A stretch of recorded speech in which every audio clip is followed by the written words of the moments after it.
ทำไปเก่งเจ็บเชี่ยมานี่ก็เอาพูดถ้าพูดชุบจะได้แค่พูดถ้าพูดชุบผมเลิกเฮ้ยอันนี้ก็มะม่วงอันเดียวกันบอกได้เดียวกันไปไหมหยันมันน้ำกาดไปก็นั่นนะมั้งก็มีแก้วอยู่ว่าเดี๋ยวจะไปแม่เมื่อแม่เบิ้งแม่ไม้เราก็จำแม่เจ็บขาสวยดีไม่เอาก็ไม่อยากของสดมันก็หมดกินของเฮ็ดยังอยู่ในมันนี้แค่นี้เจ็บตาคันตาบัดน่าใส่ย่างไม่ได้ไปหาซื้อตาดำทีเทใหญ่เอาค่อยไปผ่าตาเนาะบ่ผ่าตาบ่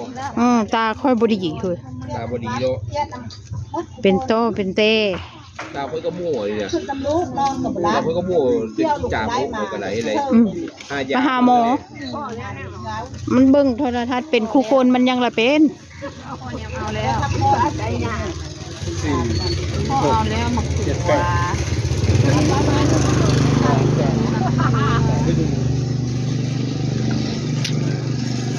3 ฤดู 4 ฤดูว้าวโอ้เป็นงาหอยเลยจกมาโอ้ไผว่ายายพาบ่มีเงินบ่แพ้เงินลาวห้องอกเอาไว้ข้างๆเอาของ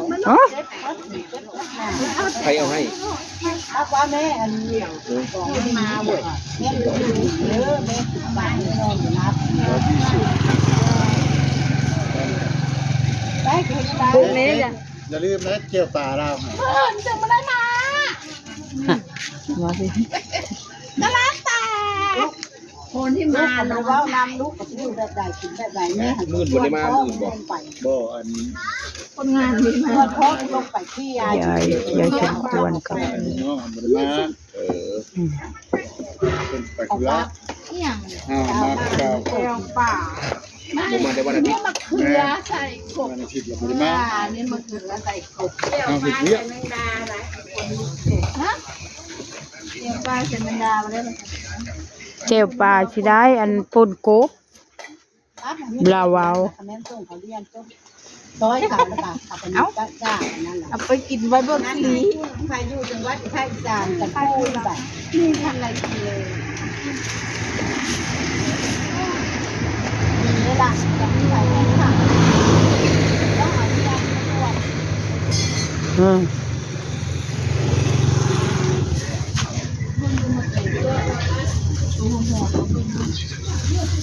มาอันนี้เฉย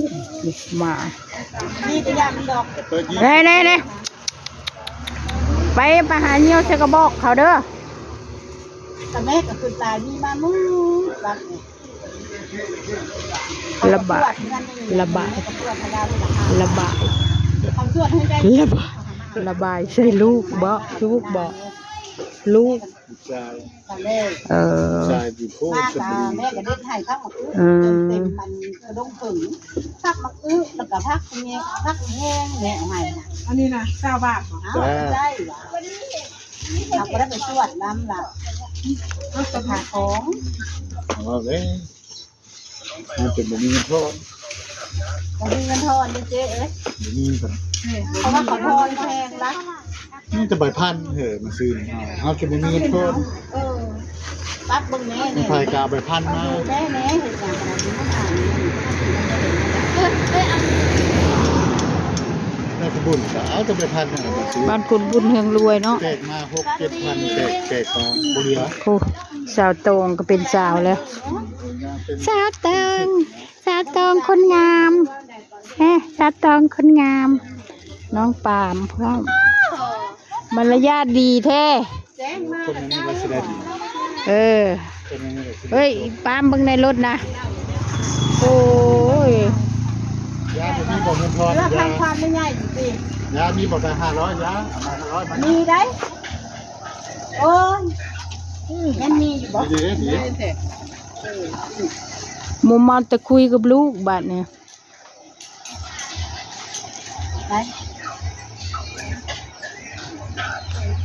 แต่ห่วงแล้วเนาะทำเลี้ยงมากับมือย่านแล้ว เมียผัดไม่ได้คือแม่ใหญ่ได้ ถ่ายเทศ เอ๊ะเมียกับไม่ได้คือแม่ได้แม่ผัดแม่กับยังซอยได้อยู่ได้หนุ่มเลยใหญ่มาแล้วนมแม่ได้ว่าทำยัง ลุดมือบ่เงินกะ โอ้ยบริอยากได้ลูกสะใภ้บริอยากให้ดียายก็กับห่วงยายก็กับห่วงยายากับห่วงอันถ่ายหูอันนี้กะ ถ่ายเอาเครื่องมือบ่ได้ถ่ายเจ้าดอก ถ่ายรถติดถ่าย ถ่ายกับข้าวนี่บ่ต้องยังเฮ็ดไปสั่งถ่ายเอากับข้าวนี่ไปลงโซเชียล ไปส้นบุรีเด้อแรงมือ เพิ่นไปแล้วแม่แล้วไป ครับ แล้วมีใครอีกดูดิดูหน่อยดิ กับข้าวเยอะแยะ ดูดีๆเดี๋ยวจะมีรางวัลดูดิ เดี๋ยวนะมันบ่ได้เห็นแล้วเบิ่งแม่นี่เห็นนะใช่เห็นแต่กับข้าวเจ้าเอาข้าวให้ถ่ายเอากับข้าวมีอะไรวันนี้คุณยาย ที่ไปไปสร้าง คุณได้ใช้เดี๋ยวนี้ โอ้ยเขาบ่ได้มา มา เฮ้ยอีนายนั่นว่าบ่มา ตายนะมันไม่มาเขามา บ่มากะย่าคนมีแต่ชื่อเจ้าวันนี้ วันเสาร์ โอเคประมาณนี้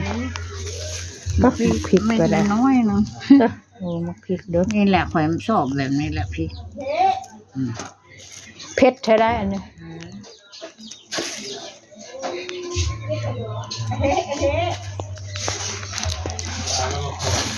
จะจบคลิปแค่นี้อ้าวบริชีอย่างเดียวบ่มี